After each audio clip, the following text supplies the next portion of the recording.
Weather temperature change అవుతుంది కదా, మనం ఇలా వింటర్ నుంచి సమ్మర్లోకి ఎంటర్ అయ్యే టైంలో టెంపరేచర్ చేంజ్ అయ్యేటప్పుడు మనకి వెదర్ అంతా డ్రైగా అయిపోతుంది, డ్రై అండ్ డస్టీగా అవుతుంది సమ్మర్లో.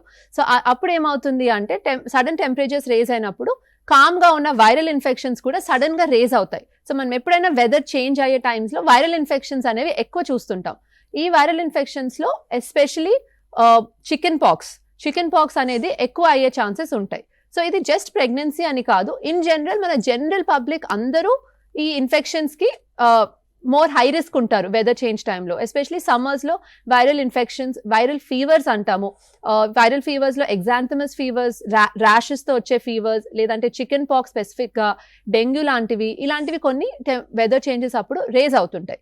అండ్ జనరల్ పబ్లిక్లో ఎప్పుడైనా ఏదైనా ఇన్ఫెక్షన్ పెరిగినప్పుడు ఆటోమేటిక్గా మనం ప్రెగ్నెంట్ లేడీస్ ఇంకా రిస్క్ ఫ్యాక్టర్స్గా ఉంటారు. So they will be more prone to those infections.